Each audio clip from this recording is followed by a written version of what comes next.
검찰도요. 유동규의 진술 말고는 김용이 돈을 받았다는 증거가 없어요. 그러니까 검찰의 주장이 계속 오락가락합니다.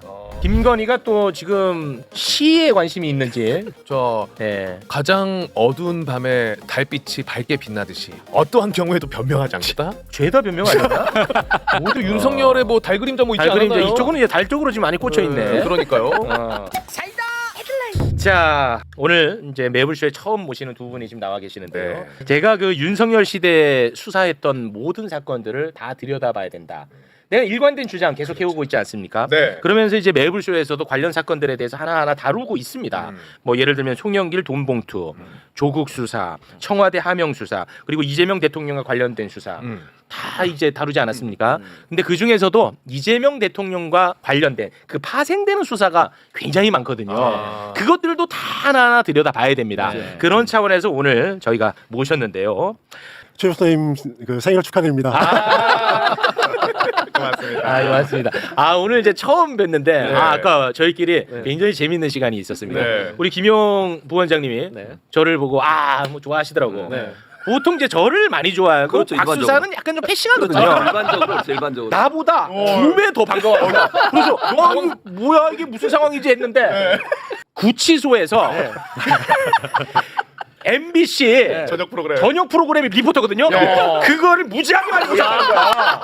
구치소의 스타였어요. 구치소 스타. 박수사 지금. 구치소의 스타야. 그러면 윤석열 김건희도 보는 거 아니야? 환장하는 거야. 윤석열 스타야. 6시 방송이라서 딱 시청 시간인가 봐요. 맞죠? 맞습니다. 진짜 난리랍니다. 윤석열 김건희가 환장합니다. 박수산한테. 자, 사실 이 사건에 대해서 박수산 씨 전혀 모릅니다. 진짜 전혀 모릅니다. 부끄럽지만 아니에요. 몰라야 돼요. 몰라요. 몰라. 죄송하기도 하고. 자, 부끄러워할 거 없습니다. 최진봉 교수님 깡통입니다. 저는 잘 알고 있습니다. 아무것도 모릅니다. 이 사건에 대해서 잘 알고 있습니다. 그래서 제가 간단하게 정리를 하고 우리 두 분에게 마이크를 넘기도록 하겠습니다. 김용 부원장님은 솔직히 뭐 좀 죄송하지만 뭐 아주 유력한 정치인은 아니잖아요. 근데 왜 이렇게 김용 부원장과 관련된 사건을 종편에서 가장 중요하게 다룰까? 자, 김용 부원장에 대한 수사가 관심을 갖는 이유는 김용은 이재명 대통령이 인정하는 이재명 대통령의 최측근입니다. 그래서 김용이 유죄면 이재명은 유죄, 이재명은 제거 이렇게 이제 되는 거예요. 무슨 말인지 알겠죠? 그래서 이 사건에 관심을 갖는 것입니다. 자, 이재명 경기도지사 시절에 김용 부원장을 어떻게 칭했는지 그 장면 영상으로 잠깐 좀 보고 오겠습니다. 제 본심과 같은 사람이어서 앞으로 큰 성과를 만들어낼 아주 유용한 제목이다라는 말씀을 드리겠습니다. 네, 분신과 같다. 뭐 이렇게까지 표현을 했고, 그리고 김용 정도는 돼요. 내 측근이라고 말할 수 있다. 뭐 이렇게 이제 표현을 하니까 최측근이 맞는 거죠. 인증 마크는 확실하네요. 그러니까 종편에서 관심 갖는 거야. 결론부터 말하면 그래서 검찰에서도 김용을 타겟팅한 겁니다. 결론부터 말씀드립니다. 여기까지 됐죠? 네, 됐어요. 자, 김용 부원장에 대한 혐의와 지금까지의 판결이 어떻게 진행됐는지 잠깐 말씀을 드리면 2021년 4월에서 8월 사이에 유동규 유명하죠? 유동규 성남도시개발공사 본부장과 김용이 공모를 해서 대장동 개발 사업자 남욱으로부터 이재명 대선 경선 자금 명목으로 8억 4,700만 원을 받았다라는 혐의야. 남욱으로부터. 그러니까 남욱이 유동규한테 줬고 유동규가 남욱에게 김용에게 줬다. 이 혐의입니다. 요걸 이제 경선 자금으로 활용하려고 했던 거다. 그러니까 김용도 나쁜 놈이지만 제일 나쁜 놈은 이재명이다 이렇게 되는 거예요. 이게 혐의예요. 됐죠? 그런데 1심, 2심 모두 5년 선고 받았고요. 상고에서 대법원에 이 사건이 가 있는데 법정 구속이 됐거든요. 근데 대법에서 보석으로 풀려난 상태입니다. 아직 대법 선고는 나오지 않은 상태고. 여기까지 됐죠? 깔끔하죠? 자, 그러면 실제로 김용 부원장이 유동규로부터 돈을 받았다. 그러면 마땅히 처벌 받으면 끝납니다. 됐죠? 그러나 실제로 돈을 받지 않았다면 일단 개인 김용은 너무 억울한 사람이고 그리고 검찰은 진짜 나쁜 놈들이고 이렇게 되는 겁니다. 자, 그러면 돈을 받았는지 안 받았는지 우리는 모릅니다. 그렇기 때문에 검찰이 제시한 증거를 우리가 봐야 되는 거죠. 맞죠? 검찰은 유동규의 진술을 근거로 김용이 2021년 5월 3일 퇴근길에 성남시에 있는 유동규의 회사 유온홀딩스에서 돈을 받은 것으로 특정을 했습니다. 검찰에서. 그런데 나중에 봤더니 구글 타임라인 기록이 나온 거야. 누구의? 김용의. 아. 나중에 봤더니 이거는 내가 이제 위치가 이게 다 따라가는 거잖아. 그렇지. 그 기록을 봤더니 유동규 사무실은 성남에 있는데 네. 김용은 그 시간에 받았다는 그 시간에 네. 서울 반포에 있는 거야. 거리도 오차범위에 있지도 않아. 예. 완전히 거리가 너무 멀리 있는 거야. 네. 똑 떨어지는 동행 증거가 나와버린 거예요. 네. 그런데 이 구글 타임라인의 기록을 재판부는 증거로 인정하지 않았습니다. 그래서 유죄 선고가 났고 지금 현재 대법에 가 있는데 자 여기서 중요한 포인트를 하나 좀 짚고 가겠습니다. 검찰도요 유동규의 진술 말고는 김용이 돈을 받았다는 증거가 없어요. 아무것도 없어요. 그러니까 검찰의 주장이 계속 오락가락합니다. 어떤 식으로 오락가락하느냐 간단하게 정리를 해봤거든요. 잠깐 올려주시겠습니까? 검찰이 처음엔 이렇게 주장을 합니다. 2021년 4월 말 김용 전 부원장이 유동규로부터 돈을 받았다. 네. 이렇게 한 거야. 검찰에서. 그러니까 재판부가 야 그러면 날짜를 좀 특정을 해라. 4월 말이라고 하지 말고 날짜를 특정해라. 그러니까 검찰이 알겠습니다. 2021년 5월 3일 낮에 유동규로부터 김용이 돈을 받았습니다. 이렇게 한 거야. 네. 그런데 5월 3일 낮에 봤는데 유동규가 골프를 친 기록이 있는 거야. 그러니까 이게 말이 안 맞지. 네. 그러니까 검찰이 쏘리 2021년 5월 3일 퇴근 시간대 됐지 이제 퇴근 시간대 김용이 유동규로부터 돈을 받았다라고 특정을 한 거예요. 네. 그런데 5월 3일 저녁 퇴근 시간에 김용은 구글 타임라인을 봤더니 서울 반포에 가 있었던 거야. 이게 나온 거야. 네. 그러니까 검찰이 쏘리. 야 구글 타임라인 기록은 신뢰할 수 없지. 지금 말이 몇 번 바뀌었어? 몇 번 바뀌었어. 검찰 주장이. 그러니까 간단하게만 정리한 게 이거예요. 네네. 자 그러면 과연 검찰이란 조직은 구글 타임라인이라고 하는 것을 신뢰하지 않는 증거로 그동안에 봐왔느냐. 그거 중요하죠. 중요한 포인트잖아. 자 여러분도 가능합니다. 지금 바로 판결 검색 전문 사이트 엘박스라고 있습니다. 엘박스. 거기 가서 구글 타임라인을 키워드로 놓고 검색을 한번 해보십시오. 네. 형사 사건 판례만 무려 오늘 아침 기준으로 216건이 나옵니다. 216건. 그리고 대표적으로 박영수 특검, 국정농단 사건 때 가장 주요하게 증거로 썼던 게 구글 타임라인이에요. 그때 뭐라고 얘기를 했냐 얘네들이 정확성과 신뢰도를 굉장히 강조했었다고. 구글 타임라인을 예. 맞는 게 하나도 없지. 네. 자 그러면 이게 깨져버리면 김용이 돈 받았다는 정황 증거는 우리나라에 하나도 존재하지 않는 겁니다. 그러네. 유동규의 말만 있는 거고. 그렇습니다. 근데 그게 다 지금 탄핵됐잖아. 그러니까. 근데 더 황당한 건 그 구글 타임라인을 사실은 김용 부원장이 처음부터 제시한 게 아니에요. 나중에 뭐 이게 계속 뭔가 증거를 찾다 이게 있네. 그래서 처음으로 발견한 거고. 네. 그 구글 타임라인에 대한 증명을 그러니까 검증을 재판부에서도 했어요. 그러니까 재판부가 선정한 곳에서 구글 타임라인이 사실이냐 아니냐 또 진실성이 있냐 없냐를 확인했는데 네. 거기서도 오류가 없다고 나왔어요. 네. 근데도 안 받아들여요. 네. 자 이제 이렇게 정리하고 정리가 또 마음에 드시나요? 아니면 좀 부족한 부분이 있었나요? 너무 깔끔합니다. 저 그 부원장님 초면에 죄송한데 이번에 그 보석으로 나와서 방송 여러 군데 좀 하시는 걸 제가 봤거든요. 네. 하나도 알아들을 수 없게 방송을 하고 돌아가시더라고요. 이렇게 좀 하면 안 될까요? 이것만 트세요. 나가서 방송 나가서도 이렇게만 해주세요. 법정에서도. 법정에서도. 저는 이해가 지금 솔직히 처음 듣는데 깔끔하게 깔끔하게 됐어요. 진짜로. 이제 부연을 해주시면 됩니다. 어떻게 이게 판결이 그럼 1, 2심이 그렇게 나죠? 부연해 주십시오. 너무 이제 깔끔하게 정리 잘해 주셨는데요. 사실은 타임라인 그리고 아까 5월 3일 날에 관련된 이런 건 빙산의 일각입니다. 사건 기록이 뭐 굉장히 많은데 처음부터 검찰들이 조사한 조서를 보면은 뭐 오락가락하고 막 그 유도신문 해가지고 진술을 맞춘 기록들이 너무나 많아요. 그리고 제가 이제 재판 과정에서 저희 변호사님들이 그걸 하나하나 밝혔는데 그거를 갖다가 언론에서 전혀 안 받는 거예요. 그냥 뭐 저기 그 고정적으로 오셨던 그 빨간 아재, 우리 이제 박 기자님 뭐 그 정도면 좀 오마이뉴스 뭐 그 정도만 다룰 뿐이지 진작에 좀 이렇게 법정에서 이런 게 알려졌으면 뭐 여기까지 오지 않았는데 여기까지 온 게 너무나 아쉽고 그다음에 아까 이제 5월 3일 이제 포인트 정확히 짚어주셨는데. 제게 너무나 황당한 게 이 친구들이 돈을 만들었다는 거 업자와 여기가 돈을 만드는 게 메모가 있더라고요. 4월 25일이에요 정확히. 잠깐만요. 자, 4월 25일에 대장동 업자들이 돈을 마련해. 유동규한테 돈을 준 거죠. 그리고 이제 그거를 갖다가 저한테 줬다는 게 검찰 조사에서는 다음 날이에요. 그러면 5월이 아니거든요. 4월이거든요. 근데 저 일정을 얘네들이 이제 맞추다 보니까 5월 3일로 한 거죠. 제가 이제 저희 변호인분들이 법정에서 아니 그 5월 3일이 이유가 도대체 뭐냐 그랬더니 제가 오후에 일정이 없었대요. 그러니까 검찰 조사 결과 그 일정이 제가 없었다는 게 왜 그러냐면은 제가 그때 경기도 주식회사라고 판교 회사가 있었는데 거기 제가 근무하고 있었거든요. 그러니까 그 오후에 뭐 특별한 일정이 없었다 그러면서 오후로 특정을 했는데 변호사분이 그걸 찾아낸 거죠. 그 자료들을 다 보니까 저한테 돈을 줬다는 사람들이 골프를 쳤네 그날 오후에 자기들끼리. 그러니까 검찰이 할 말이 없는 거죠. 그러니까 그렇지. 야 그러면 퇴근하고 받아갈 수 있겠네. 퇴근하고 받아갔네. 이렇게 된 겁니다. 몇 시 골프인지는 모르죠? 몇 시? 시간까지 저희가 정확히 밝혔어요. 몇 시 티어? 저희가 골프가 3시 반부터 뭐 저 골프 치는 분들은 두 타임이라고 그러니까 6시에서 7시 사이다. 그러니까 거의 한 3시간 되는 거죠. 아니 걔네들이 그 돈을 줬다는 시간에 골프를 쳤다는 사실을 김용 측에서 밝힌 거예요? 저희 쪽에서 밝힌 겁니다. 검찰 측이 밝힌 게 아니고? 아닙니다. 아 진짜 너무하네. 아니 그래서 이게 와. 너무 황당한 게 사실은 이 형사 재판에서 유죄 입증은 검찰이 하는 거거든요. 네. 검찰이 하는데 제 사건은 처음부터 변호사들이 거의 뭐 이 수사관처럼 해가지고 무죄 입증을 저희 쪽에 해야 되는 그런 정말 이 황당한 사건이 지금까지 진행이 되는 겁니다. 근데 상식적으로 골프를 3시에 치기 시작하면 퇴근 시간에 끝날 수가 없는데 그것도. 그것도 말이 안 돼. 최소한 최소 4시간이요. 아니 이제 골프가 아니 골프 연습장인데 연습장인데 그럼에도 불구하고 이게 전부 안 맞는 거죠. 그래서 이제 사건이 시작됐고 그렇게 그래서 1심에서 이제 저는 형사 사건이 처음이다 보니까 네네네. 뭐 이렇게 말도 안 되는 공소 사실을 갖다가 진짜 창작소를 써놨으면은 당연히 저 1심에서 무죄 나오는 거 뻔한 거다. 그다음에 정치 자금을 이제 강조하기 위해서 이 친구들이 수법이죠. 그러니까 이제 별건 추가권을 갖다 만드는데 10년 전에 그러니까 제가 이제 갓 정치에 이제 그 진입했던 시절에 네. 유동규가 그 당시에 처음으로 이제 그 대장동 업자들한테 뇌물을 받는데 그거를 유동규가 하나도 안 쓰고 그 당시에 저와 그다음에 또 다른 이제 정진상 실장한테 다 줬다. 이걸 그냥 유동규 진술만 갖고 이걸 갖다가 기소해 버립니다. 뇌물죄로. 그러니까 별건마저도 유동규의 진술에 의존해서. 그렇습니다. 근데 이제 뇌물이 이 형량이 크더라고요, 이게. 그래서 뇌물로 제가 그 5년 중형을 받았는데 그러니까 전부 다 유동규의 진술 그다음에 법정에서 저희가 뇌물 관련해 가지고도 유동규가 돈을 쓴 거 심지어 단적인 예로 집을 17평짜리에서 47평으로 옮깁니다.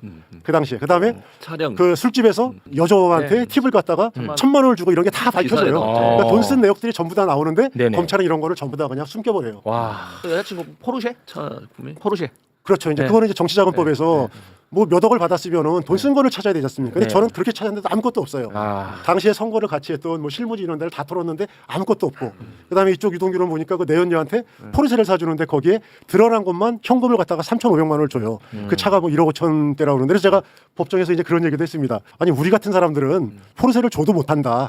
이게 유지비가 감당이 안 될 거고 그래서 이거를 샀다는 거는 진짜 돈이 하늘에서 떨어졌거나 네. 아니면 앞으로 저기 돈 나올 구멍이 굉장히 많거나 그러니까 그런 거죠. 그 정치 자금을 빙자해서 아니면 뇌물로 받은 돈을 갖다가 그렇게 소비했는데 이런 게 하나도 그냥 채택이 안 돼요. 그러니까 저희가 법정에서 싸우는 저희 얘기만 돼. 그래가지고 야 그 1심에서 저는 이제 그래서 그런 것 때문에 뭐 당연히 저기 무죄 나올 거다 판단하고 이제 저희 변호사들도 이거는 뭐 일반 형사사건에 비춰가지고 네. 뭐 게임 끝났다. 그래서 무죄 이제 당연하겠지 생각했는데 이 친구는 저기 무죄.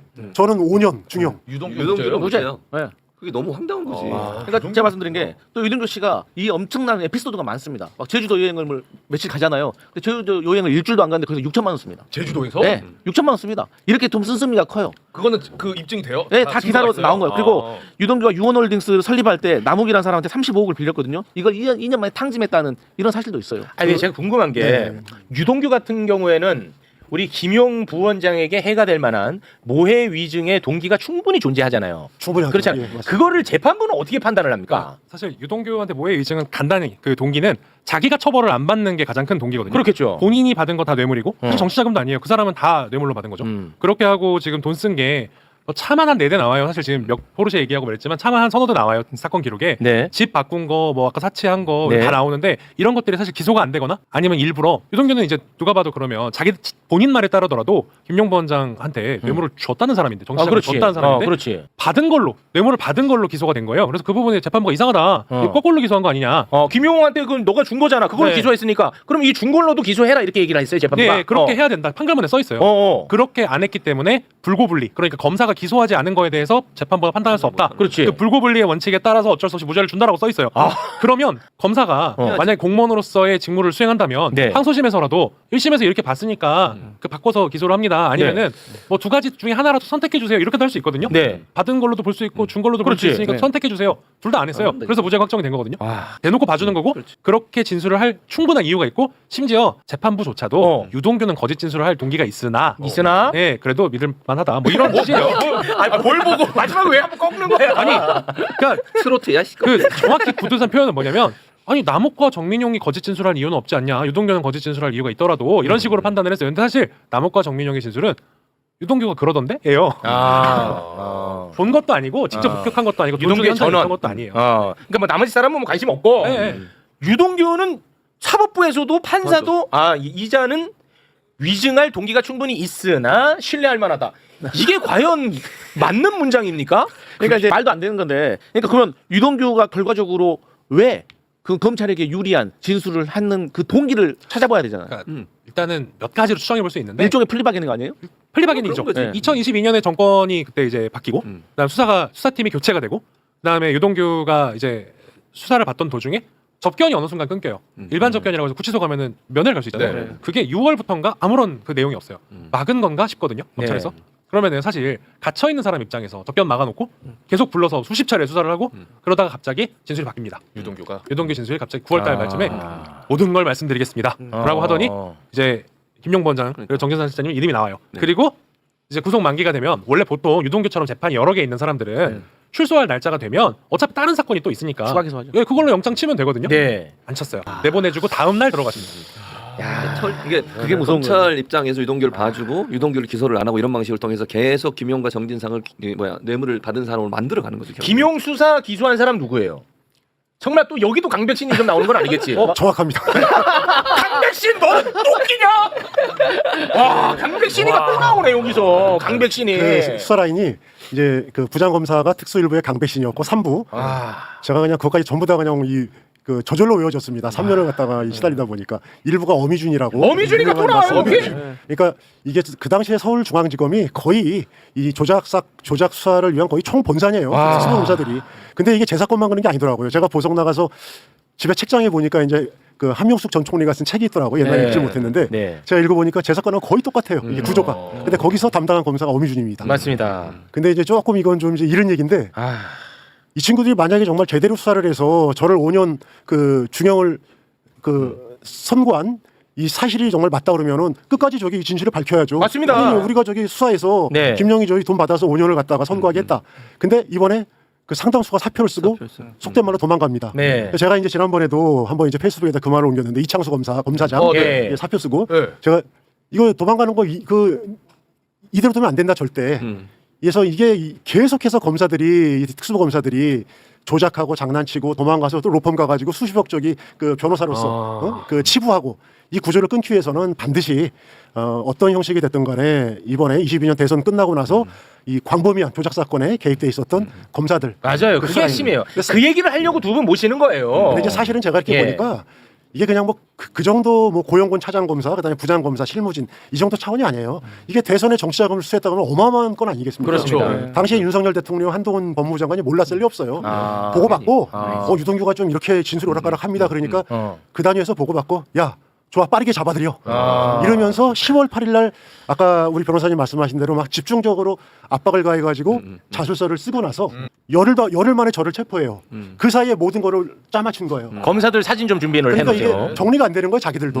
유동규 나중에 보석 나와가지고 종편에 출연도 합니다. 맞습니다. 네, 종편에 출연도 해요. 지금 마치 그 대한민국 독립투사 같은 느낌이에요. 그리고 지금이나 되니까 이렇게 검사들과 관련된 거 쭉 우리가 얘기할 수 있지. 그때 저희 야당 시절에는 우리가 굳이 야 드루킹 사건 생각해봐라. 드루킹 사건의 핵심 쟁점도 김경수 전 지사가 시연을 받냐 마냐 그 장소에 있었냐 없었냐가 쟁점인데 그때 구글 타임라인을 그때는 또 오차가 없다고 해요. 그러니까 우리 김용 원장 부원장님 때는 오차가 있었을 때 해서 안 믿어주지만 그때 또 정확하다 신뢰성이 있다. 그래서 또 구속시켜버린 거 지금 아닙니까? 이제 우리 심각하다. 부대변인 말씀하신 대로 이제 타임라인이 여러 군데 쓰였는데 제가 이제 이 개략적으로 보니까 그 동안에 썼던 타임라인의 기록들은 구글 타임라인. 심지어 수정 가능한 그 그냥 이 어디야 그 핸드폰에 나오는 그 경로입니다. 근데 저희는 구글의 원시 데이터. 그러니까 제가 시시각각으로 움직인 게 점으로 다 나타나요. 빨간 점으로. 손댈 수 없는 원시 데이터. 업로드를 도저히 할 수가 없는 거예요. 구글의 그 클라우드에 들어있는 거기 때문에 이런 거를 갖다가 감정을 무려 3군데서 했습니다. 사감정 2군데, 그다음에 그 법정 감정인 1군데. 근데 그거를 검찰의 의견서만 믿고 그냥 또 의견서를 그래서 제가 결론을 좀 말씀드리자면은 첫째. 1심에서 판사들이 왜 도대체 저기 검찰의 의견서만 믿고 저기 그 판결을 하냐. 그게 제가 궁금해. 아니 검찰의 의견서를 가서 복사해서 붙여넣기 한 판결문이 과연 그게 판결이냐. 두 번째. 그러면은 저기 2심이라도 그거를 잘 좀 들여다봐야죠. 그렇지. 근데 2심에서는 또 제가 판결문을 보니까 2심은 저기 1심의 사후심적인 성격이기 때문에 한계가 있다. 아니 그러면 대한민국 2심을 왜 하냐. 그러니까. 그래서 제가 심한 말로 그러면 저기 너희들끼리 모여서 검사들하고 그냥 협의해서 판결하지 20을 뭐하러 하냐. 근데 이제 다행히 이제 3심에서는 지금 마지막 대법원에서는 이 대법원에서 보석한 경우가 거의 없다고 그러더라고요. 네. 그래서 꼼꼼히 사건을 지금 들여다보고 있는 의미다 이거는. 네, 그렇게 이제 긍정적으로 스스로 이제 좀 얘기를 지금 요건 이제 하고 희망회로입니다. 네, 희망회로고. 지금 뭐 댓글에서 그 왜 그렇게 징징대냐 하는데 여러분, 제가 왜 자꾸 이걸 다루냐? 저 김용 누군지도 몰라요. 앞으로 볼 일도 없고. 이게 내가 될 수 있다고요. 항상 얘기하는 거죠. 항상 얘기하잖아. 우리 부모님이 될 수가 있고 내 자녀가 될 수 있어요. 제발 좀 그러지 마십시오. 오늘 제 생일인데 그 검사들 이름 나온 검사들 다시 한번 얼굴 보고 갑니다. 이 김영철은 아니고 이 사건은 강백신이. 와, 근데 이런 자가 이번에 뭐 좌천된 게 뉴스가 됐는데 좌천에서 끝날 일이 아니라는 거야. 어?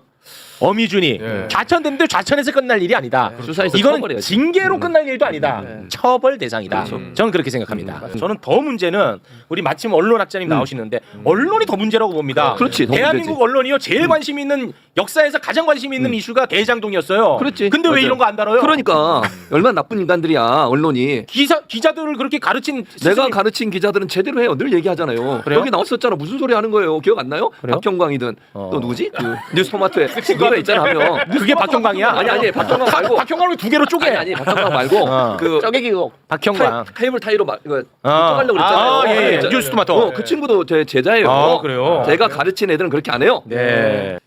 지금 좀 말씀하신 대로 이게 이제 뭐 제 개인적인 일이 아닙니다 사실은. 그렇습니다. 누구나 겪을 수 있는 일이고 예. 그다음에 이게 역사적으로 계속 이런 그 검찰들의 이 조작 이런 행태가 반복됐고 그냥 뭐 검찰 옷 벗고 나가서 저기 다른 일 하면 되고 그래서 이 고리를 반드시 끊어야 되기 때문에 이번에 이제 국민들이 굉장히 관심 많이 가지고 계신 네. 검찰 개혁 그렇습니다. 반드시 이루어져야 되고 네, 맞아요. 다시는 이 공직자들이 사건을 조작하고 네. 그다음에 권력의 신여가 돼가지고 이러한 그 악습을 다시는 일어나면 안 된다 이런 생각을 다시 한번 해봅니다. 예. 매우 이제 개인적인 궁금증인데 예. 뭐 지금 어찌됐든 뭐 제가 저 언론에 나온 걸 토대로 해서 공부를 해가지고 오늘 이제 제가 정리한 거예요. 네. 우리 뭐 부원장님이랑 제가 교감한 것도 아니잖아요. 근데 나는 이것만 봐도 대한민국 언론에서는 잘 다루지도 않지만 난 이것만 봐도 너무 억울하고 내가 막 괴롭더라고요. 그러니까. 그 본인은 그게 어떠셨는지가 좀 일단 좀 궁금해요. 저도 뭐 3년 동안 굉장히 괴로웠죠. 제가 뭐 구치소 안에서 곽수산이나 거의 보고 뭐 앉아.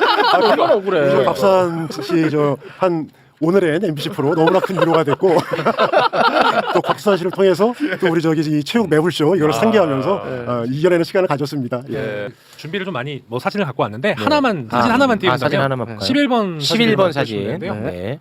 그 지금 11번. 교수님 말씀하신 그거랑 취지가 같은 건데 뭔가요? 이게 결국 이 사건 목표가 어디였냐입니다. 결국은 이게 유동규가 진술을 바꾸고 그 직후에 유동규가 당시 머물던 집에 대한 압수조서입니다. 그때 유동규가 돈을 줬다고 진술한 가방을 압수하러 갔는데 여기 압수조서에 보면 피의자 이재명 등에 대한 정치자금법 위반 피의 사건이라고 써여 있거든요. 그러네요. 이미 근데 이 당시에 대통령은 입건이 돼 있지도 않았고 네, 그래요? 이 사건으로 조사를 하지도 않았어요. 지금까지도 이 사건으로는 조사받은 적이 없죠. 와, 그래. 이 사건으로 한 번도 조사를 한 적이 없어요. 와. 그러니까 이 사건이 결국 지지난 대선이죠. 지지난 대선 경선 자금을 지금 이재명 대통령이 김용 부원장을 통해서 유동규를 거쳐온 걸 받아서 썼다는 내용이잖아요. 그렇죠. 그러니까 애초에 목표가 이 모든 수사 기록 수만 쪽이거든요. 만 단이에요, 페이지가. 와, 만 근데 이 중에 한 장이 우연히 드러난 건데 피의자 이재명이라고 적시가 되어 있습니다. 와, 이 내심이 이렇게 표현이 된 거네요. 아직 이 당시에는 그 누구의 입에서도 이재명이라는 이름이 나오지 않았어요. 그래서 사실 끝까지 결론을 이렇게 내려놓고 한 거지. 19일 날 저를 체포합니다. 이게 13일 날 이제 이렇게 이재명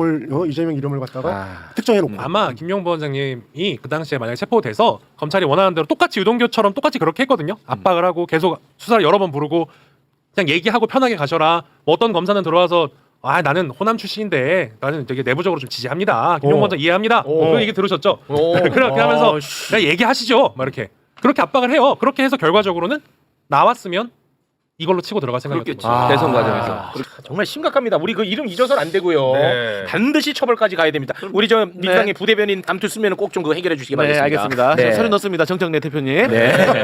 자, 검찰이 이제 사실은 이 쿠데타를 하려고 했던 그렇지. 거고. 맞아요. 네. 그 정치에 이거 개입해서 대선에 그렇습니다. 개입하려고 하는 거죠. 지금은 이제 또 군인들을 활용을 해서 평생 장기 집권을 하려고 했으니까 네. 군대 내부 사정 지금부터 좀 잠깐 살펴볼까 하는데 저분이 지금 사진 찍느라고 들어오질 않네요. 예. 자, 사성 장군이. 네, 내란 우두머리 윤석열은 대한민국 군대를 이용해서 네. 장기 집권을 하려고 하려고 했던 겁니다. 했죠. 그렇기 때문에 대한민국 군대 다시는 이런 일 반복되면 안 되겠죠. 네, 안 됐습니다. 그래서 지금 현재 군대 정리를 깔끔하게 해야겠죠. 그럼요. 그 부분에 대한 이야기를 바쁜 와중에 잠깐 해볼까 합니다. 자, 오늘은 이제 그 군대 정리하고 가야 되기 때문에 저희가 또 모셨는데 네. 어제 이런 보도가 나왔습니다. 대한민국의 사성 장군이 총 7명이거든요. 네. 7명 사진 좀 올려주시겠습니까? 이렇게 지금 7명이에요. 사성 장군. 그런데 다음 주에 이 사성 장군 모두 전역 조치를 한다. 전역 조치. 이런 굉장히 파격적인 보도가 있었습니다. 여기에 대해서 저는 개인적으로 깜짝 놀라가지고 우리 의원님의 의견을 좀 듣고 싶어서 모셨는데요. 네, 이거 파격적인 거 맞죠? 뭐 파격적이죠. 네. 사실 사성 장군 7명을 동시에 전역시키는 것은 왜냐하면 저기 사성 장군도 서열이 있습니다. 아, 여기에도요? 왜냐하면 합참의장이 서열 1위고 한번 올려주겠습니까? 김명수 보면은 김명수가 1등이에요. 상하 관계가 있거든요. 김명수. 합참의장이 일등. 저기 보면은 연합사 부사령관 강호필, 고창준을 지휘하거든요. 그러니까 그 밑에 지작사령부, 이작사, 연합사 부사령관을 지휘하는 위치에 있기 때문에 상급자입니다. 그렇기 때문에 여기에 서열이 있고 상하급자 관계 제대가 있기 때문에 통상 합참의장은 사성 장군 직위에 있던 사람이 이제 올라가거든요. 네. 그런데 동시에 이렇게 7명을 교체하는 것은 아주 이례적인데 그러면 저는 뭐 잘 인사는 물론 마지막 발표가 나야 되는 겁니다. 그리고 극비리에 또 이루어지기 때문에 사실은 뭐 나야 나는 거지만은 여러 가지 루트로 체크해 봤을 때 저 기사가 어느 정도 뭐 신빙성은 있어 보이고요. 뭐 그렇지만 나야 나는 겁니다. 그 보도상으로 봤을 때는 이게 또 흥미롭더라고요. 합참 의장이 제일 높다고 했는데 합참 의장은 또 인사권이 없나 봐. 나는 이런 거 잘 몰랐는데. 네. 그래서 인사권이 없는 합참 의장은 육사 출신으로 하고 인사권, 육군 인사권을 갖고 있는 육군 참모총장은 비육사 출신으로 인사를 할 거다라고 나와 있더라고요. 네. 이것도 좀 설명 부탁드리겠습니다. 그러니까 지금 군령권과 군정권 두 개로 분류가 돼 있어요. 군령권과 군령권은 작전을 지휘하는 라인입니다. 군령은. 그러니까 합참 의장으로 이어져서 작전을 지휘하는 거고 군정은 이제 인사 군수 권한을 갖고 있는 거예요. 그러니까 육군 총장, 해군 총장, 원군 총장, 총장들이 인사권을 갖고 있는 거죠. 이걸 분리시켜 놨습니다. 예전에는 이것이 하나로 되니까 너무 권력이 너무 세니까 세, 권력이. 군산에서 군령과 군정이 같은 제대고 이것이 우리 이해가 잘 안 가는 것이 사단의 밑에 있었잖아요. 저요? 사단 저는 두 대. 28사단, 1사단. 1사단 같은 경우는 사단장이 군정과 군령을 다 갖고 있어요. 사단장, 군단장 정도는 군정 군령이 다 갖고 있는데 저 위에는 이제 분류가 돼 있는 거죠. 너무 막강해지니까. 막강해지는 거기 때문에 그래서 사실은 합참의장은 인사권은 없고 육해공군을 다 지휘하는 거 작전 권한을. 그런데 육군 총장은 인사권을 갖고 있대 육군만 갖고 있고 해군 총장은 해군만 인사권을 가지고 있고 그런 구조로 돼 있죠. 그래서 사실 인사권을 갖는 것도 되게 중요한 요소죠. 그래서 그 우스갯소리로 합참에 근무하는 사람은 직속 상관이 합참의장이잖아요. 합참의장에게 충성하지만은 항상 귀와 눈은 저기 대룡대 육군 총장한테 가 있다는 거예요. 나 인사 이번에 지금 시킬 거야.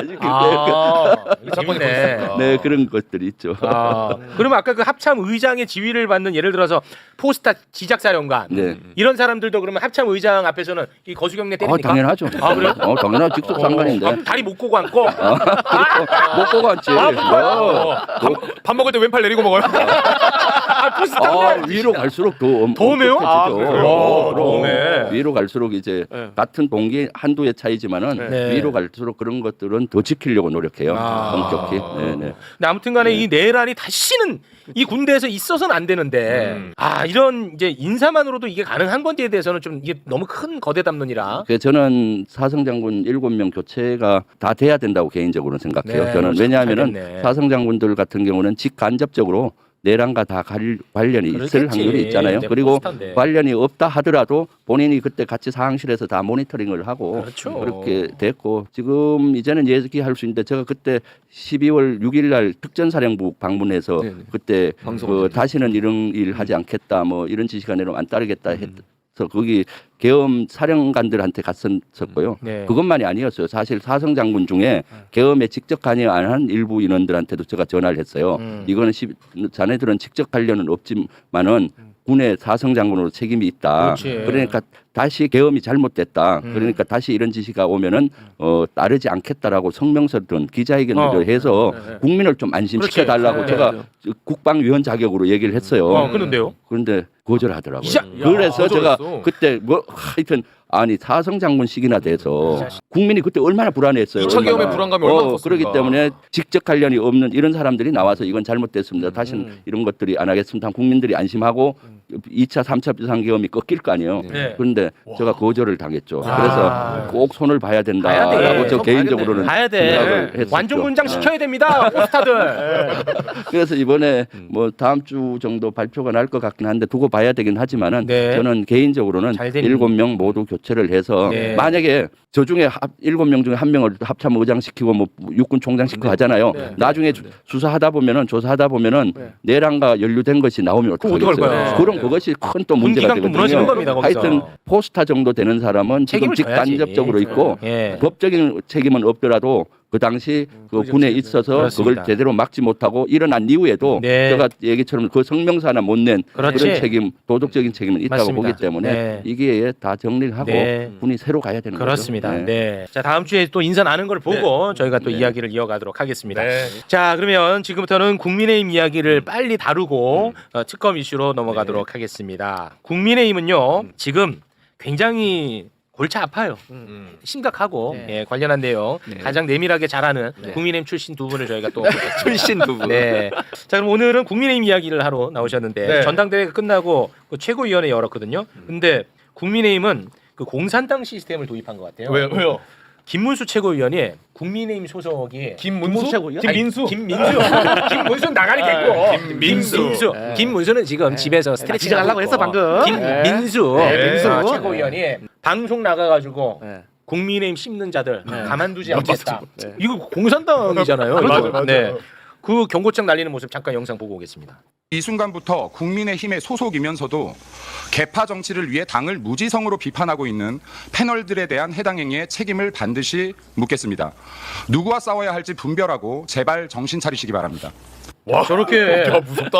이틀막 했잖아. 근데 본인은 방송 나가가지고 그래요? 와, 근데 진짜 충격적인 얘기를 해. 방송 나 본인은 진짜 어느 정도로 이 충격적인지 함께 보겠습니다. 계엄이라는 사건이 발생할 수밖에 없었던 민주당의 국헌 문란 행위가 분명히 있었다라고 봅니다. 계엄법에는 전시 사변뿐만이 아니라 사회 질서가 교란돼서 행정의 기능이 아직도 저러고 마비되고 있어. 계엄권이 발동하게끔 돼 있습니다. 대통령 권한에. 탄핵이 잘못된 것이라고 흑백 논리로 가두면 안 되는 것이다. 헌법재판소가 이것에 대해서 판결할 권한이 원칙적으로는 없어야지 맞는 것이죠. 대통령의 의중은 어떤 국민도 다치게 할 의도가 없었다. 아직도 이러고 있어. 이 사람이 그냥 뭐 유튜버라면 그냥 무시하면 됩니다. 최고위원이요? 최고위원이야. 아니 어떻게 해요, 국민의힘 이렇게 망가집니까? 가이드라인 주는 거 아닌가 또 저렇게 하라고? 그러면 저렇게 안 하면 이제 그냥 걔네들 네. 경고장 날아가는 겁니다. 지금 저 한 발언이 그대로 윤석열 헌재에서 주장했던 내용하고 앵무새처럼 똑같죠, 사실. 그러니까요. 그 전에도 대변인이었어요. 네. 저는 개인적으로는 보수당이 저렇게까지 망가지지 않았으면 좋겠어요. 저도 그래요. 맞습니다. 보수나 진보나 다 같이 좀 이렇게 균형을 맞춰야 대한민국이 잘 되고 이재명 대통령도 원하시는 게 모두의 대통령이 되고 맞습니다. 싶어하는 네. 거기 때문에 네. 너무나 망가지고 이제는 이 보수당이 저렇게 공산당화돼도 되는가라는 네. 것 때문에 일찍 배지버리고 나오길 잘했다라는 생각이 계속 들 수밖에 없다. 그리고 21대 때 같이 의원했던 사람들 이제 연락을 가끔씩 하잖아요. 네네네. 그러면서 하다 보면 해도 너무한다. 아. 서로 지금 뭐 한탄하고 있는데 아, 그래요? 저야 이제 나와 있으니까 네. 비판할 수 있는데 그들은 저희끼리 있을 때만 그러니까 그분은 지금 현재도 현재 원외. 원외죠. 그렇지. 네, 지금은 거기 안에는 그런 분들 없습니다. 없죠. 네, 그러니까 원외. 원외겠지. 그래도 21대 때가 낫지 않았어 허우원 막 이렇게 얘기하시는데 아. 그때도 심했거든요. 그때도 정말 참을 수 없었고 버티기 힘들었던 분위기였는데 지금은 그때 한 5배 이상으로 망가진 것 같아요. 진짜로 완전히 공산당이라고 말씀하신 게 맞는 것 같아요. 네. 그리고 지금 이 현 상황에 대한 인식이 이 현 상황과 정반대로 되어 있어요. 국민의힘 연찬회가 있었는데 네. 거기서 그 최수진 의원이라는 분이 있어요. 아, 그냥 네네네. 사실 이게 얼핏 보면 그냥 평범한 분 같거든요. 근데 와 어떻게 이 상황을 저렇게 인식하지? 진짜 이거 충격 그 자체입니다. 네. 그 장면을 잠깐 한번 보겠습니다. 내 얼굴을 가려서 안 돼. 내려줘. 내려줘. 눈이 안 마주쳐. 네. 손을 어렵게 다치지 않은데? 찾은 정권을 허망하게 빼앗겼습니다. 우리가 그러한데 국민들은 얼마나 가슴 아파하고 분노하고 상심하셨을까. 정말 미안하고 죄송할 뿐이었습니다. 국회 개원이 되자마자 더불어민주당의 무도한 폭거에 시달리고 어느 순간 내란 정당이라는 프레임에 갇혀버렸습니다. BGM 깔아놓은 거. 우리가 간 거 아니야. 민주당이 만들어 놓은 말장난에 우리가 간 거 아니에요. 내부는 분열되고 내부 혼란 속에 선당후사의 마음도 퇴색해버렸습니다. 출범한 지 3달 남짓한 이재명 정부는 경제와 민생을 외면한 채 본인들의 죄는 숨기고 윤석열 권력 얘기거든. 유지에만 혈안이 되었습니다. 이제는 야당 탄압을 넘어 이재명 국민 세력까지 말살하고 있습니다. 방송과 언론을 뭘 장악해, 뭐를. 검찰과 사법을 흔들려 법치의 근간을 무너뜨리고 또한 무분별한 포퓰리즘 정책으로 경제를 바탕내고 외교가 위태롭고 국가 안보마저 위협을 받고 있습니다. 이거는 와, 이게 없네, 진짜 딱 윤석열 얘기를 그렇지. 저렇게 하고 있어. 아니, 하나도 단 한 절도 맞지 않는 이야기를 저렇게 그냥 그러니까 본인들이 삐진 깔아놓고 하는 저 이게 매불쇼가 삐젠 깐 거 아닙니다. 예. 이게 진짜 너무 충격적이에요 상황이시. 진짜 보기가 민망한 것 같다라는 생각이 저분 좀- 초선 아닌가? 네, 초선의 비례대표이신데 제발 다른 언론사 그 기사를 좀 보거나 매불쇼를 봤으면 좋겠다라는 생각이 드는 게 보수 쪽 분들은 진짜로 매불쇼를 잘 몰라요. 네, 그래서 매불쇼를 보거나 조금 공부를 좀 해야 될 필요가 있다라는 생각이 드는데 이걸 진짜 공산당 맞는 것 같습니다. 뭐라고요? 최병 특검 필리버스터 때 주무셔가지고 최초로 조명이 됐어요.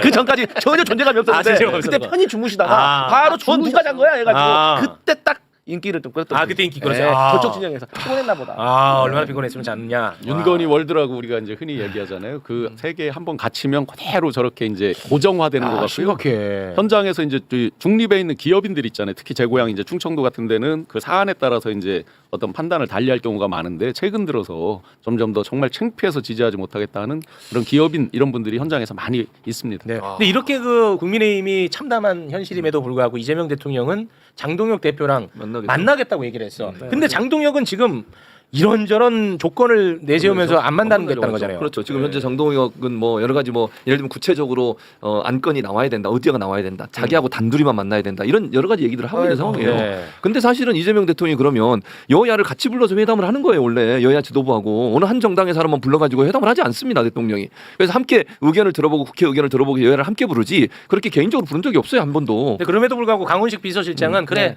너네가 원하는 의제 맞춰줄게. 뭐 그렇게 또 양보하는 모습을 보이고 있더라고요. 그러니까 이제 대통령으로서 어쨌든 해외 순방 다녀와서 그 한미 어떤 정상회담이라든지 그렇습니다. 한일 정상회담에 대해서 국회에다 협조할 것도 있고 그렇죠. 또 대통령이기 때문에 크게 통합하는 모습을 보여야 되기 때문에 네, 맞아요. 근데 지금 장동혁 대표가 예. 지금 잠깐 또 몸값 올리려고 화면에 더 나오려고 하는 건지 그런지 쪼르르 가서 만날 겁니다. 이재명 대통령 만날래요? 안 만날 수가 없습니다. 그래. 장동혁이 국민의힘 대표인지 모르는 사람 많아요. 맞습니다. 많아요. 많습니다. 이게 국회의원 한 지 3년밖에 안 됐어요. 네. 그렇기 때문에 대통령을 만난 들떠 있을 거예요. 뭐 넥타이 못 차지 이렇게 하고 있을 거예요. 그 만약에 근데 맞나요? 그 예를 들어서 공개하는 부분에서 장동희가 지 인기 끌려고 비행을 저지르면 나는 진짜 못 참을 것 같은데. 그럴 가능성도 있어요. 네, 그죠. 장동혁 현재 대표는 21대 때 보선으로 들어오신 분이잖아요. 네. 그래서 지금 3년 된 당대표예요. 그러다 보니까 지금 고민이 많을 겁니다. 어떤 식으로 기획을 해야 되라는 고민이 좀 있을 것 같은데 첫째는 말씀하셨던 대로 자기 정치를 분명히 해야 된다라는 생각을 했을 거고 네. 3년 만에 이렇게 당대표 된 사람이 없었기 때문에 내가 대선 주자가 될 수도 있을 거라는 생각을 할 거예요. 내부에서. 대선 주자가 네, 분명히 할 겁니다. 그 단어까지.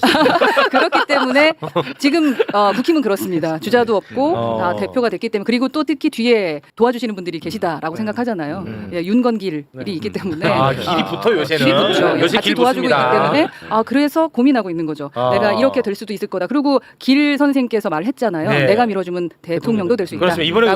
이번에 전당대회 전에는 나를 품는 자 당대표 될지어다 했는데 장동혁이가 완전히 그냥 품에 쑥 들어가갖고 됐잖아. 그러니까 이번에 나를 품는 자 대통령 될 것이라고 얘기했어요. 그거 잠깐 듣고 오겠습니다. 이건 예언했지 않습니까? 전환기를 품는 자가 당대표 되고 전환기 품은 장동혁 후보가 이제 당대표로 당선됐지 않습니까? 그리고 다음에는 또 예언할까요? 전환기를 품는 자가 내년에 지방자치단체장이 되고 지방자치단체 의회장이 될 수 있습니다. 왜 저래? 그리고 전환기를 품는 자가 향후 국회의원 공천받을 수 있을 겁니다. 그리고 전환기를 품는 자가 다음에 대통령까지도 될 수 있을 것이다. 대구시장 후보로서 전환길과 이진숙이 공천 경쟁할 것이다. 멋있습니다. 우리 선배님 자랑스럽습니다. 이진숙 방통위원장님. 네, 저희 선배님이고요. 그리고 대구시장 나오면요, 저는 공천 그때 안 받잖아요. 이진숙 방통위원장 나가야죠. 왜 전환길이 뭔데 이렇게까지 국민의힘에서 추앙하는 거예요? 이제 저 학원 강사 그만두고 이제 정치 컨설팅 펌 저 대표가 되는 것 같은데요. 사실은 이제 대부분의 사람들이 그렇게 추앙하는 이 저기는 아니죠. 그런데 이제 극단적으로 치우쳐서 많이 오다 보니까 쏠림 현상은 분명히 있는데 네. 좀 전에 그 MC께서 말씀하신 대로 기행이다. 그러면 대통령 앞에서 기행하기는 어렵잖아요. 그럼 대표적으로 저런 사람들이 이제 먼저 만나고 예를 들어서 장도혁 씨가 이렇게 했단 말이에요. 자기가 공약한 건 다 지키겠다 하면서 윤석열 면회를 공약했잖아요. 네. 그러면 날짜를 받아놓고 내일 예를 들어 대통령 만나는 날인데 영수회담이라고 한 날인데 오늘 가서 뭐 윤석열을 면회를 한다든지 이런 황당한 이제 어떤 행동을 할 수도 있겠죠. 하신다 그러면. 근데 사실 대통령하고 투샷을 받겠다라고 하는 게 기행의 시작이죠. 아 그렇긴 하죠. 그게 기행의 시작이고 예. 아까 제가 두 가지 눈치를 본댔는데 두 번째가 이제 전한길 선생 같은 강성 당원들 눈치를 같이 볼 거예요. 그러니까 자기 정치는 해야 되는데 강성 당원들에게 약속한 건 있고 그걸 어떻게 풀어가야 될까를 고민하다가 그걸 푸는 숙제를 아마 이재명 대통령이나 대통령실에 물타기를 할 거라고 저는 봅니다. 그게 지금까지의 국힘 스타일이에요. 아 그거 구체적으로 무슨 말씀? 조금 전에 말했던 것처럼 뭐 문서를 보내지 않았다. 만난다고는 했지만 만난다라는 구체적인 뭐가 없었다라는 말을 하고 현장에 갔더니 뭐 어떻게 했을 것이다라는 식으로 지금 머리를 좀 쓸 거라고 저는 생각을 하고요. 네. 특히 삼선이라고 하면 사실 그러면서 지도부에 막 있지는 않지 않았나요? 제가 짧은 초선으로서 사무총장을 아마 했었을 겁니다. 예, 네. 근데 정상이 아니었을 때 했었었고, 네, 비대위 때. 예, 그때 또 여당이었었잖아요. 네. 그래서 지금 아마 고민이 많고 옆에서 컨설팅이 진짜 필요할 텐데 그 어려운 시점에 아마 한길 컨설팅에 대해서 조금 신경을 쓰지는 않을까 하는 생각이 듭니다. 왜냐하면 한길 뒤에는 또 다른 중진이 붙어 있을 거예요. 아 누군가가 또 붙어 있군요. 장동혁 씨 당 대표 당선을 꼭 잊으면 안 되는 게 있습니다. 어게인 2021이죠. 홍준표 네. 씨가 그렇게 억울해하는 2021년 11월 5일 날 윤석열이 최종적으로 후보가 될 때 자기가 일반에서는 한 10.6 정도 이겼는데 당에서 압도적으로 지면서 졌잖아요. 근데 네. 이번에 똑같잖아요. 보면 일반에서는 김문수 씨가 한 62 정도 얻었고 했는데 또 당심에서 그러면 그때 당시 얘기했던 신천지 이만희 총재가 이런 말했죠. 상당수 사람들이 그대로 활동하고 있다고. 그 홍준표 씨가 SNS에 올렸잖아요. 여전히 그거에 끌려간다. 그러면 앞으로의 패턴도 그 중심이 되는 당원들이 그대로이기 때문에 네. 그 부분 패턴이 거의 지속될 거다. 당분간. 네, 알겠습니다. 오늘 진짜 중요한 이슈는 지금부터입니다. 특검 이야기 하나도 못 다뤘잖아. 그러니까. 너 지쳤니? 아니요. 오늘 하루 종일 활기차게 가야죠. 특검 이슈 해야 되고. 그렇죠. 그리고 그다음 또 검찰 개혁 검찰 얘기해야 개혁 되고. 얘기하죠. 지금 할 얘기가 너무 많아. 지금 방송 중에 특검 속보도 계속 쏟아지고 계속 있어요. 쏟아지지. 예. 자 관련해서 일단 그 김건희 이야기 간단하게 좀 해보겠습니다. 김건희 특검은 김건희를 구속 기소한 걸로 알고 있는데 네, 맞죠? 맞습니다. 네. 뭐 좀 소개를 해주세요. 어차피 우리 최진무 교수님 지금 아무것도 내용 모르거든요. 이번 특검에서 지금 자본시장법, 정치자금법, 알선수재 혐의로 구속 기소를 했습니다. 네. 구속 기소했습니다. 자 그리고 김건희가 이제 기소가 된 건에 대해서 것에 대해서 또 입장을 또 낸 게 있는데 김건희가요? 김건희가 또 지금 시에 관심이 있는지 굉장히 시적으로 입장을 냈더라고요. 잠깐 좀 띄워주시겠습니까? 네. 가장 어두운 밤에 달빛이 밝게 빛나듯이 저 역시 제 진실과 마음을 바라보며 이 시간을 견딜 것입니다. 어떠한 경우에도 변명하지 않겠다. 죄다 변명 아니야? 모든 게 다 변명으로 알고 있는데. 저 윤석열의 뭐 달그림자 뭐 있지 않나요? 이쪽은 이제 달 쪽으로 지금 많이 꽂혀 있네. 그러니까요. 전혀 들을 얘기가 없습니다. 그렇죠. 전혀 들을 얘기가 없어. 네. 저런 또 입장을 냈더라고요. 그러니까 마지막에 또 이런 건 썼어요. 오늘 기소가 된 상황과 관련해 수사하시느라 고생하신 특검 검사님들께 감사합니다. 감사하대? 근데 왜 묻는 말에 답을 안 해? 그러니까 이해가 안 되잖아요. 그렇게 감사한데 왜 물어보면 답을 안 하고 왜 맨날 거짓말만 해? 그러니까 감사하면 솔직하게 얘기를 해야지. 당연하지. 감사 안 하는 거야. 그러니까 실제로는 말만 이렇게 하고 번지르하게. 네. 추가적으로 지금 특검 뉴스들은 김건희 관련해가지고 통일교에서 목걸이랑 샤넬백 건진이 잃어버렸다 그랬잖아요. 특검에서는 요거 김건희한테 갔다라고 판단을 하고 있고 네. 김건희 범죄 수익 10억 3천 추징 보전 청구했다. 사실 10억 3천 김건희 소액이지. 가장 소액입니다. 네, 문방구 갈 돈이죠. 예, 네. 가장 소액입니다. 자, 그리고 김건희가 지금 보니까 뭐 엄청나게 많이 받아먹었더라고. 매관 매직의 일상화. 이번에 그 금거북이 받은 것 같아. 그거 뭐 잠깐 짧게만 소개해 주세요. 금거북이. 네. 금거북이를 국가교육위원회 위원장에게 받았다고. 근데 그게 어디서 발견됐냐면 자기 어머니가 최은순 씨 집을 압수해가면서 김진우 요양원에서 미리 얘기해주지. 요양원에서 발견이 됐습니다. 네. 아무튼 근거에 있었어요. 그게. 금거북이하고 편지가 있었다. 편지가 있었어. 그러니까 편지로 이제 특검이 유출을 하고 있는데 그게 누구냐? 이배용이라는 사람이. 네. 이배용. 이 사람은 이제 윤석열 때 처음 만든 거예요. 국가교육위원장. 맞아요. 저게 그 초대 국가교육위원장이 됐는데 이 사람이 또 막 친일파 옹호하고 그래갖고 논란이 많이 됐었다고. 있다고. 박근혜 때 국정교과서 예. 만들 때 역할했잖아요. 거기에다 그렇죠. 국가조창기도의 부회장이잖아요. 예. 회장이 서희건설의 회장이고. 이봉관이고 네. 이 사람이 이제 부회장이고. 부회장. 그 인맥도 연관돼 있는 게 아닌가 하는 생각이 들어요. 근데 이게 근거부기가 그 열돈이라고 하는데 이게 시가로 한 700만 원인데 네. 이것만 받지 않았지. 왜 그래? 아무튼 이런 소소한 얘기가 있었다는 거고요. 자, 어떻게 매간 매직이 소소하게 되는 소소해. 김건- 야, 내가 매직이 김건희의 범죄 중에 가장 작은 범죄야. 그렇지. 예, 요거는 뭐 그냥 넘어갑니다. 네. 시간 관계상. 그리고 한덕수 구속영장 이제 기각되지 않았습니까? 네. 근데 정말 상식을 갖고 있는 사람이라면 이해하기 어렵죠. 그런데 한덕수 결국은 이제 내란 특검이 불구속 기소했습니다. 불구속 기소. 네. 예. 근데 불구속 기소 사실을 알리면서 네. 박지영 특검보가 네. 굉장히 그 의미심장한 얘기를 좀 몇 개 했거든요. 네. 몇 개 좀 살펴볼까요? 자, 한덕수 전 총리와 김용현 전 장관이 손가락으로 필요한 국무위원들의 수를 세면서 대화를 나눈 걸 확인했고 국무회의 서명을 거부하는 국무위원들에게 서명하고 가라는 취지로 이야기한 사실도 파악을 했다. 100% 이건 내란에 적극적으로 동조합니다. 그렇습니다. 이게 부작위가 아닙니다. 그건 아니에요. 이거는 전혀. 부작위가 아닌 굉장히 중요한 포인트죠. 네, 예. 윤석열의 내란 우두머리 죄에 대해서 적극적으로 이제 관여했다라고 하는 매우 중요한 징표고요. 지금 공소 사실의 핵심적인 내용들이 이제 언론을 통해서 확인되고 있고 특검부가 이제 발표한 부분들이 있는데 이 출석과 관련해서 가장 먼저 이제 참석했던 사람 중에 한 명이거든요, 한덕수가. 한덕수. 예, 그러면서 사전에 계엄 포고령을 일단 수령을 했다라고 하는 부분들을 인정했다라고 지금 네. 언론 보도가 나오고 있고 정족수를 챙기는 상황들이 이제 저런 게 아마도 이제 CCTV에서 나오나 봐. 명확하게 나오니까 예. 저런 부분들 하는데 한덕수는 이에 대해서 기억이 안 난다라는 진술을 했다라고 알려지고 있고요. 송미령 장관에 대해서 참석을 이제 독촉한 부분들 또 왜냐하면 정족수를 맞추기 위해서 예. 그러니까 챙기는 윤석열을 도와주는 거라고 보는 거지. 적극적으로. 예, 적극적으로. 그리고 서명하고 가라고 하는 것이 약 말씀드린 것처럼 굉장히 중요한. 왜냐하면 이제 그 국무회의라고 하는 것은 형식이 매우 중요한 건데 그 중에 이제 부서 그러니까 서명이라고 하는 것들이 이제 갖춰져야 되는데 그 부분들을 만약에 한덕수가 애초에 했던 진술처럼 단순히 많은 국무위원들이 참석해서 윤석열의 계엄 선포에 대해서 적극적으로 좀 방어, 만류하는 어떤 취지였다면 굳이 그 문서에다가 서명까지 하고 가라고 할 이유가 전혀 없거든요. 없죠. 정반대. 스스로의 진술을 완전히 정면으로 반박하는 그렇습니다. 확증이 나온 거고요.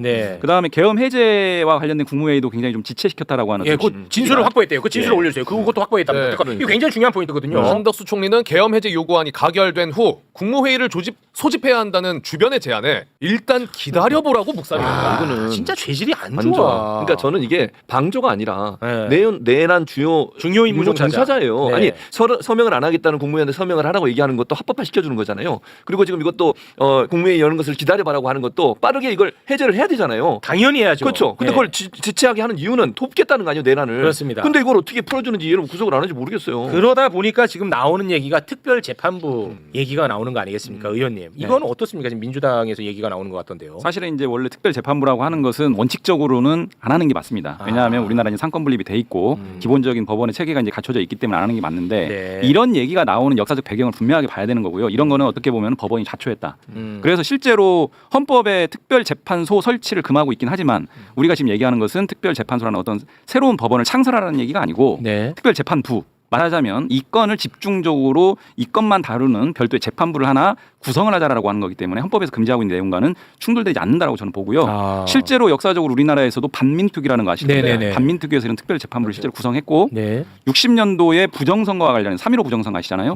이 건을 다루는 특별재판부가 또 구성을 해서 역사적으로 좀 진행된 선례가 있습니다. 선례가 있기도 하고 외국의 사례도 있기도 하고요. 뭐 프랑스 혁명 과정이라든지 니른베르크 재판이라든지 이런 선례들도 있기 때문에 저는 특별재판부가 얘기되고 있는 이 상황 요구되고 있는 상황에 대해서는 법원이 분명하게 돌아볼 지점이 있고 지금과 같은 재판 예를 들면 지금 직위원 재판부에서 계속 걸성 재판을 갖다 허용해주고 진행되고 있잖아요.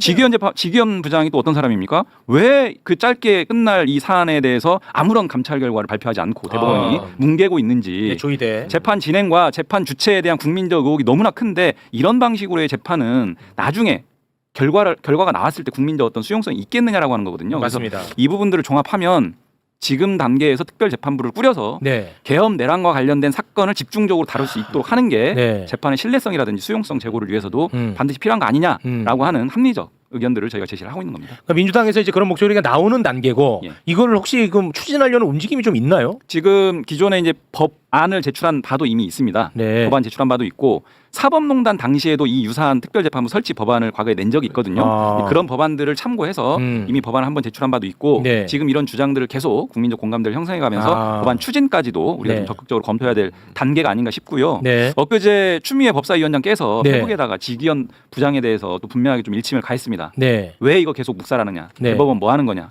저도 마찬가지거든요. 네. 그러니까 이런 전혀 신뢰할 수 없는 사람이 재판을 갖다 총지휘하고 있는 이 형국은 네. 이게 계속 지속된다라고 하면은 특별재판부 설치에 대한 법안 추진 저는 본격적으로 논의해야 된다 이렇게 생각합니다. 아, 그 이제 김건희도 구속 기소됐잖아요. 네. 이것도 이제 서울중앙지법에서 하는 거죠. 그렇죠. 근데 재판부는 아직 배당 전이고. 배당 전이에요. 예. 랜덤으로 가나? 예, 맞습니다. 예. 최욱이는 혹시나 또 지기현이 할까 봐. 와, 그러면 난 정말 걱정되는 거예요. 난 진짜 좀 힘들 것 같아요. 제가 진짜 너무 하루하루가 너무 힘들어. 아니 어떻게 이 한덕수를 진짜 구속영장을 어떻게 기각을 합니까? 그러니까. 이 부분과 관련해서는 사실 저를 포함해서 일단 법률가들이 봤을 때는 영장 기각을 상당히 좀 납득하기 어려운 그죠? 부분이고요. 그렇죠. 내란 방조 혐의만이 아니고 총 6개의 혐의고 네. 가장 결정적인 그 영장 발부가 필요한 이유는 진술 번복이거든요. 네. 그러니까 대국민 사기로 계속 허위 진술을 하다가 구속영장을 피하기 위해서 마지막에 이제 자백을 한 거예요. 그렇습니다. 근데 이런 일련의 과정을 보면 이 사람의 어떤 증거인멸의 가능성 매우 농후하다라고 하는 게 일반적인 형사소송법 형사소송 원칙에 따르면 그렇게 평가해야 되거든요. 네. 근데 사실관계는 대체로 인정한 것 같아요, 법원도. 네. 어느 정도 소명됐다라고 보여지고. 근데 이제 다만 그런 부분들이 소위 법률적 평가의 관점에서 좀 다툼의 여지가 있는 거 아니냐라는 건데 영장 발부에서 그런 것까지를 검토할 부분은 아닌 것 같고요. 특히 내란 방조를 포함해서 나머지 혐의점에 대해서는 스스로 인정하는 부분들도 상당히 많이 있거든요. 네. 이런 것들에 대해서 영장이 발부가 안 된다라고 하면 네. 굉장히 수사에 있어서 차질이 빚어지기 때문에 저는 법원의 판단이 좀 문제가 상당히 많다. 그렇습니다. 자, 오늘도 시간이 좀 많이 지나가지고 권성동이 얘기를 깊이 있게는 못 다룰 것 같고요. 오늘도 권성동이는 어찌됐든 그 구속영장이 청구가 됐거든요. 이제는 아주 그 자신만만해하는데 워낙에 얘는 진짜 증거가 너무 진짜로 한덕수보다 더 분명해 버리니까 이거는 권성동이는 뭐 지기현 할아버지와도 네. 이거는 뭐 무조건 발부죠. 권성동 의원에 대한 혐의점이 이제 알려지기 시작한 시점부터 저는 가장 유력한 혐의고 가장 심각한 혐의다 저는 그렇게 봤습니다. 특히 이 혐의는요 권성동 개인의 문제로 끝나지 않습니다. 그렇지. 국민의힘하고 연결돼 전체와 있죠. 관련된 문제고요. 그렇기 때문에 저는 이 혐의의 어떤 중대성이라든지 혐의의 명확성이라든지 이런 부분들을 고려를 했을 때 이 부분에 대해서는 가감없이 철저하게 들어가야 된다고 보여지고요.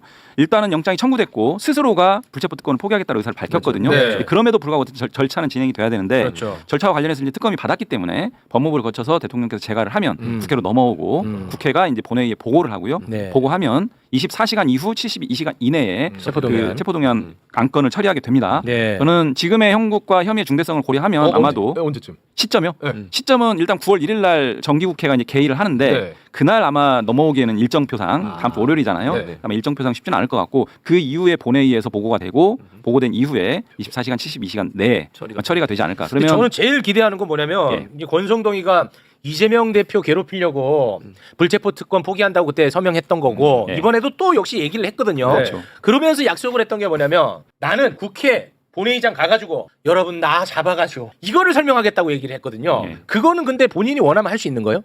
신상 신상 발언 할 수 있어요? 신상 발언 할 수 있습니다. 아, 그러면 거기서 권성동이가 여러분 저 제발 좀 잡아가게 동의해 주십시오. 진짜 부탁하겠습니다. 이렇게 한다는 거예요? 안 할 것 같은데요. 근데 이거 한다고 했어요. 근데 실제로는 안 할 것 같습니다. 신상 발언. 여기서 억울하다는 얘기하면 나 진짜 가만 안 있습니다. 신상 발언 자체를 안 하는 거 아니에요? 신상 발언 자체를. 아니 그거 한다고 했는데? 좀 지켜보죠. 네, 정말 일관성 있게 가는 것인지 아니면 이제 또 유턴하는 것인지 지켜보면 될 것 같고 법리적으로만 하면 무조건 이제 구속영장은 이제 발부가 되는 겁니다. 혐의점이 한두 개가 아니거든요. 아니니까. 한두 개가 아니고 그다음에 매우 구체적인 내부 진술들이 너무 많이 쏟아져 나와서 그렇습니다. 저는 그래서 혐의가 굉장히 좀 짙다라고 이제 계속 말씀드린 부분이고요. 이것은 이제 국민의힘 압수수색 문제도 또 결부돼 있잖아요. 그래서 이 부분과 관련해서는 철저하게 좀 진행을 해야 됩니다. 네, 지금 막 속보 나왔습니다. 자, 권성동 의원 체포동의 요구서 법원이 특검에 전달을 했다. 그러면 이 다음 절차가 특검에서 정부로 보내나요? 예, 법무부 거쳐서 대통령께서 이제 재가를 하면 국회로 넘어옵니다. 이 뭔가 영화 같아. 지 미리 한 치 앞도 모르고 이재명 대표 괴롭히려고 체포동의안 우리 포기하겠습니다. 서명하겠습니다. 한 치 앞도 모르고. 진짜. 야, 이 영화 같아. 그러니까요. 자기의 발등을 자기가 찍은 거죠. 잘 됐어요. 이 영화 같아 이놈. 야, 증거 진짜 차고 넘치고 차고 넘쳐. 우리가 다뤘던 것처럼 정말 또 생각지 못한 증거. 우리 택배 기사님한테 보좌관이 전화 잘못한 것도 있었고. 아니, 그리고 그 차명 휴대폰까지도 나왔어. 맞아요. 그 건진이랑 통화하고 난리야. 네, 네. 그게 다 증거인멸의 정황이거든요. 그렇죠. 그러니까 무조건 구속입니다. 네. 네, 그거는 그 정도로 하고 오늘 이제 의원님 바쁘신데도 저희가 이렇게 모신 가장 중요한 이유 바로 검찰개혁 이슈입니다. 왜냐하면 지금 검찰개혁 특위 거의 간사로 계십니다. 그래서 지금 민영배 위원장님 기자회견할 때 옆에 항상 있습니다. 네. 최근에 이제 그 굉장히 논란됐던 그 기자회견 장면이 있었죠. 검찰개혁 특위위원장 민영배 위원장이 정성호 장관이 너무 나간 것 같다라는 발언을 하면서 이 파장이 굉장히 커졌는데요. 그런데 바로 또 정성호 법무부 장관이 이렇게 입장을 바꿨어요. 당정간에 이견 없다 검찰개혁에 대해서. 그리고 검찰개혁이라는 것은 내가 하는 게 아니고 국회가 하는 거다.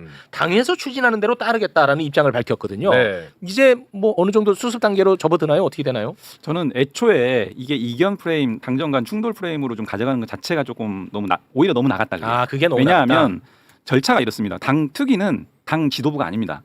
당에서 그 당내 인사, 당 밖의 전문가들을 다 포함해서 특별위원회, 당 그 검찰 정상화 특위를 구성을 한 거거든요. 그러니까 그 특위에서 성한 어떤 입장들을 정리를 하면 그게 바로 당의 입장이 되는 건 아니고요. 그 입장들을 당 지도부에 제출하고 당 지도부가 최고위원회에서 판단을 하든 의총을 거치든 또는 법사위원들 의견 수렴을 하든 여러 가지 또 당내 의견 수렴을 거치고 또 그 단계에서 소위 말하는 당정대 협의를 뭐 고위 당정대 협의일 수도 있고 여러 가지 협의 절차를 거치면 비로소 이재명 정부와 그 더불어민주당의 어떤 통일된 입장들이 이제 도출이 되는 건데 네. 지금 단계는 당 특위 입장도 확정하지 않은 단계거든요. 사실은 그런 측면에서 보자면 만약에 이견이라고 하려면 충돌이라고 하려면 당 특위 내지는 당의 공식적 입장이 확정이 된 상태에서 그걸 반대해야 네, 이견인데 이렇게 되는데 지금 충돌될 만한 거리가 아직 확인이 안 된 겁니다. 그래서 제가 왜 이렇게까지 말씀을 드리냐면 사실 검찰개혁 문제는 수사기소 분리라고 하는 대원칙에 대해서 그리고 검찰청 폐지라고 하는 이 역사적 문제에 대해서 만찬 이후 공식적으로 발표한 내용이 하나도 흔들림 없이 그대로 가고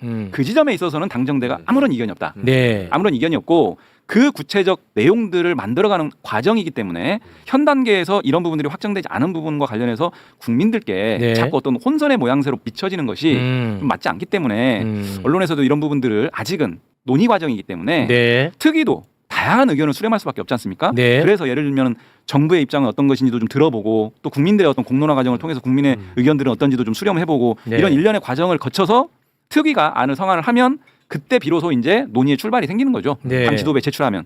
그리고 실제 일정표는요. 9월 25일로 예정되어 있는 본회의, 국회 본회의에서 검찰청 폐지, 공소청과 중수청 신설이라고 하는 이 부분은 네. 이미 확정 발표했지 않습니까? 네. 그 부분은 당정대 간에 아무런 이견 없이 일정표대로 간다. 그러려면 역산해보면 9월 25일 본회의에서 처리하려면 전 단계로 상임위, 그 소관 상임위인 행안위를 거쳐야 되고요. 그 다음 법사위를 거쳐야 되고요. 그러려면 법안이 발의가 돼야 되지 않습니까? 그렇죠. 그 법안을 발의하려면 아까 말씀드린 일련의 과정들 특위안이 확정돼서 지도부에 제출이 되고 네. 당정대 간 협의해서 확정되면 그 내용을 당의 이름으로 의원 발의를 하겠죠. 네. 시간이 사실 많지는 않습니다. 그래서 그러네. 속도감 있게 지금 논의를 전개하고 있고요. 하고 있다. 네, 이런 네. 일련의 과정을 사실은 제가 이제 기자분들 만나면 회의장 앞에서 막 3시간, 4시간씩 기다리시거든요. 근데 네네. 말씀을 못 드리는 이유가 아까 말씀드린 그런 것 때문입니다. 네네. 일련의 과정인데 네네. 여기서 자칫 얘기했다가는 네. 국민에게 오히려 혼란만 주기 때문에 상당히 저도 언론 그 기자분들한테 송구스러운데 네네. 그런 상황에서 논의를 좀 아유, 충실하게 진행 중이다. 너무 좋습니다. 아니 근데 그 지금 댓글에서 네. 뭐 정성호 아웃, 민영배 아웃, 최욱 아웃 뭐 난리인데 최욱 왜? 뭐 다 아웃되면은 뭐 누가 남는지 잘 모르겠는데 저는요 어떤 생각을 갖고 있냐면 이거 제 생각입니다. 누구를 막 가르치는 게 아니라 굉장히 중차대한 순간이지 않습니까 지금 예. 이게 너무너무 거의 20년 수건 사업이 이제 막 해결되기 직전이란 말이에요. 네.